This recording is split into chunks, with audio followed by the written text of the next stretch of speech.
Hello दोस्तों, Phoenix study circle में आप लोगों का स्वागत है।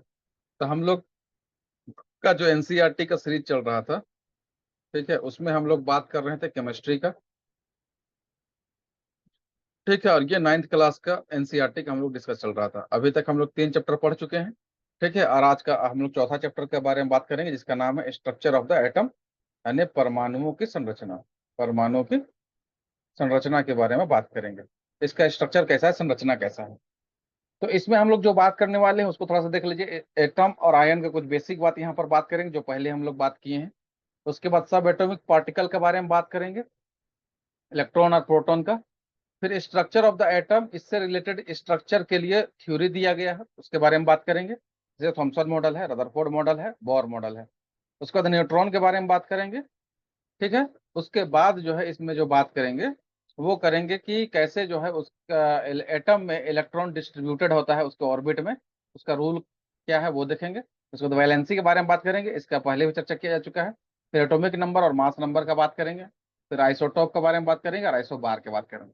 ठीक है, तो इतना चीज इस बुक में जो है मेंशन किया गया है। इसके बारे में हम लोग डिटेल से इसका कॉन्सेप्ट और इसका जो फैक्ट जो है हम लोग साथ में इसको करते चलेंगे। ठीक है, एक एक करके। तो आज हम लोग स्टार्ट करेंगे। आज हम लोग दो ही टॉपिक ये पढ़ेंगे, ये वाला और ये वाला है ना, एटम्स एंड आयंस और सब एटॉमिक पार्टिकल, इसको हम लोग देखेंगे। ठीक है, तो चलिए देखते हैं। हम लोग एटम्स के बारे में देखते हैं, एटम के बारे में।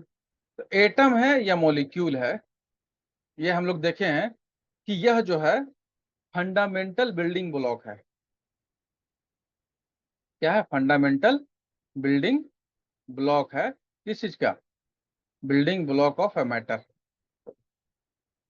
ब्लॉक ऑफ मैटर मतलब ये फंडामेंटल बिल्डिंग ब्लॉक मैटर है, जिसमें जिससे जो है मैटर बनता है ना, मटेरियल ये पार्टिकल, इन्हीं से मिलके जो है कोई मैटर बनता है, एटम्स और मॉलिक्यूल से। ठीक है।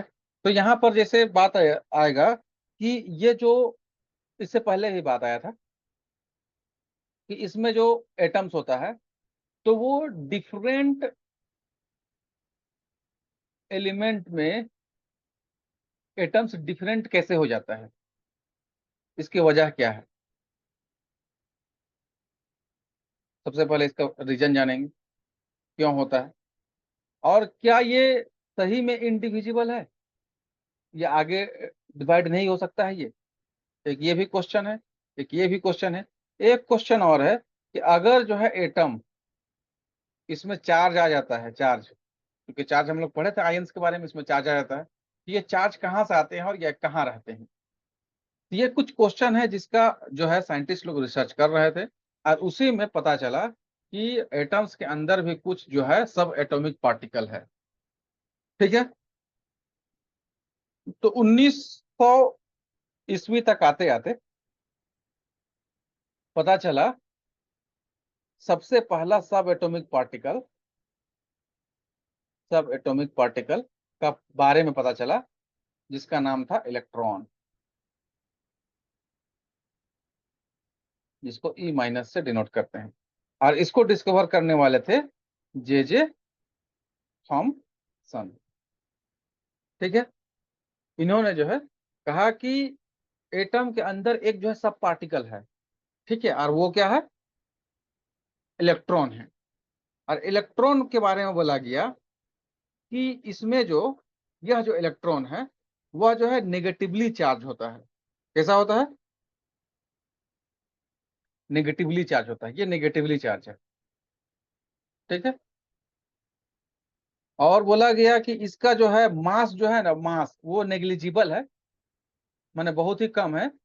लेकिन इसमें जो चार्ज है वो चार्ज -1 के बराबर है, माने -1 के बराबर है। तो लगभग होता भी है 1.9 × 10⁻19 कूलम करके कुछ इसका जो है चार्ज होता है। ठीक है। तो ये पहला सब एटॉमिक पार्टिकल था जिसको जो है जे जे थॉमसन के द्वारा जो है डिस्कवर किया गया। ठीक है। इसके बाद इसके बाद है ना, जे जे थॉमसन के बाद जो है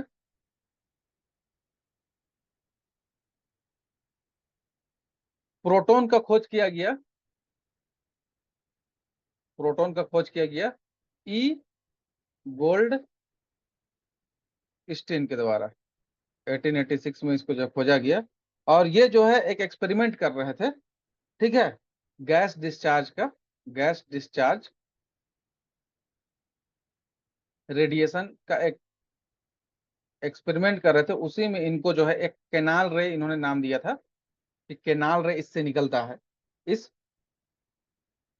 एक्सपेरिमेंट से। और इसी केनाल रे का जो है बाद में नामकरण किया गया प्रोटॉन के रूप में। और बोला गया यह जो है क्या होता है, पॉजिटिवली चार्ज्ड होता है, ठीक है। और इसको जो है P प्लस ऐसे डिनोट करते हैं, और इलेक्ट्रॉन को कैसे करते हैं, E माइनस से इसको डिनोट करते हैं। तो अब बोला गया कि इसमें एक कॉन्सेप्ट आएगा कि इसमें इलेक्ट्रॉन जो है ना और प्रोटॉन, ये दोनों जो है इक्वल मात्रा में जो है प्रेजेंट होते हैं किसमें, एटम में। और एटम जो है वो न्यूट्रल होता है। कैसा होता है, एटम न्यूट्रल होता है, इसमें कोई जो है बेसिक, इसमें से चार्ज में कमी बेसी होगा तभी इसमें जो है आयन से डेवलप होगा। और ऐसा जनरली जो है एटम क्या होता है, न्यूट्रल होगा, ठीक है। तो ये हो गया हम लोग का इलेक्ट्रॉन प्रोटॉन और कुछ जो है एटम्स के बारे में, इसके कुछ पॉजिटिवली। तो इसमें आयंस जो आता है, आयंस के बारे में जैसे पढ़ेंगे, आयंस, आयन कैसे डेवलप हो जाता है। तो जैसे इसमें एक एक्सपेरिमेंट करके बताया है आयंस के बारे में, इसमें चार्ज कैसे आता है। तो जैसे हम लोग कंघा लेते हैं, उसको बाल में रगड़ते हैं, तो उस, और जब कंघा को छोटे छोटे पेपर के टुकड़े के पास ले जाता है तो वो उसको अपने को खींच लेता है। मतलब उसको कहते हैं कि वो इलेक्ट्रिकली चार्ज हो गया और अपने आप उसको आकर्षित कर लिया। ये चार्ज डेवलप कैसे हुआ, ठीक है। तो ये डेवलप हुआ है इसी वजह से, एटम के अंदर इलेक्ट्रॉन और प्रोटॉन है, ये जो है अपने आप को क्या कर लेते हैं, एक्टिवेट कर लेते हैं। इसी वजह से आयंस का जो है निर्माण होता है, ठीक है। तो इस इंट्रोडक्टरी वीडियो में इतना ही हम लोग देखते हैं। इसके बाद के जो वीडियो आएगा उसमें जो है हम लोग स्ट्रक्चर ऑफ द एटम का बारे में बात करेंगे। वीडियो अच्छा लगे लाइक शेयर सब्सक्राइब जरूर कीजिए। Thank you.